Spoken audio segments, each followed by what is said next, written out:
Hello बच्चों, let's read the question. The question is, you are given the following three lenses. Which two lenses will you see as an eyepiece and as an objective to construct an astronomical telescope? तो astronomical telescope बनाने के लिए इन तीनों में से कौन से दो लेंस आप एज एन ऑब्जेक्टिव लेंस और एज एन आईपीस यूज करेंगे? आपको अपना रीजन भी देना है।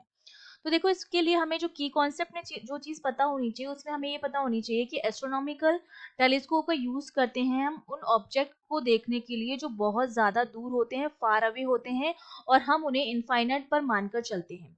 तो देखो, ऑब्जेक्ट अगर बहुत दूर है तो हम चाहेंगे कि जितनी भी लाइट रेज आ रही हैं ऑब्जेक्ट से, उन सबको सबको हम क्या कर लें, कैप्चर कर लें।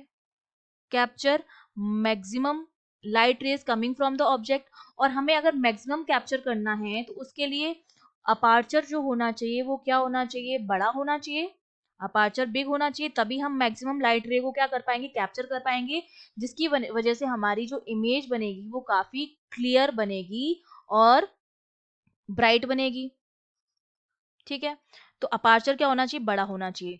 अब जब हम टेलीस्कोप की बात करते हैं तो टेलीस्कोप में एक तो होता है आपका ऑब्जेक्टिव लेंस और एक आपका होता है आईपीस। ऑब्जेक्टिव लेंस और आईपीस दोनों जो होते हैं वो सेम एक्सिस पर होते हैं, एक्सिस जो होती है वो सेम होती है।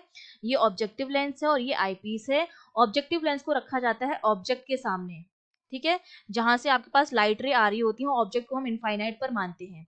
तो ऑब्जेक्टिव लेंस जो है वो क्या कर रहा है, कैप्चर कर रहा है ऑब्जेक्ट से आने वाली लाइट को, तो इसका अपार्चर क्या होना चाहिए, बड़ा होना चाहिए। तो इसका जो अपार्चर होता है वो क्या होता है, बिग होता है। दैट सिंपली मीन्स कि इसकी जो फोकल लेंथ होती है वो क्या होती है, लार्ज होती है साइज में। जिसका अपार्चर बड़ा होगा उसकी फोकल लेंथ भी क्या होगी, बड़ी होगी, बिग होगी। और आईपीस का अपार्चर जो होता है कंपेयर टू ऑब्जेक्टिव लेंस वो क्या होता है, स्मॉल होता है।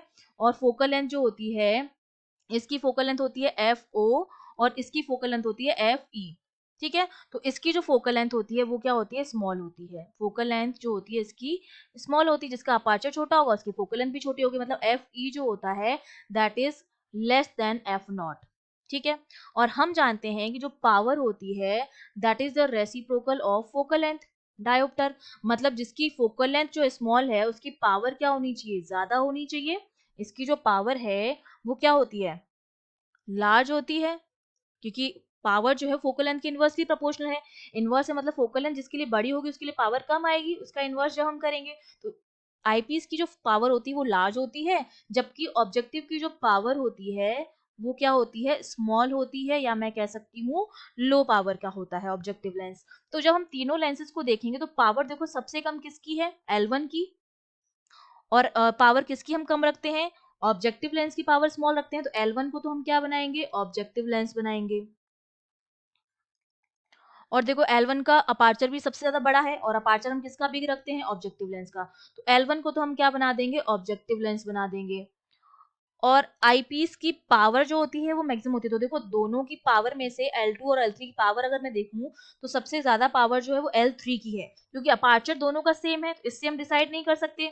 तो अब पावर हम देखेंगे तो पावर देखो सबसे ज्यादा किसकी है, L3 की है।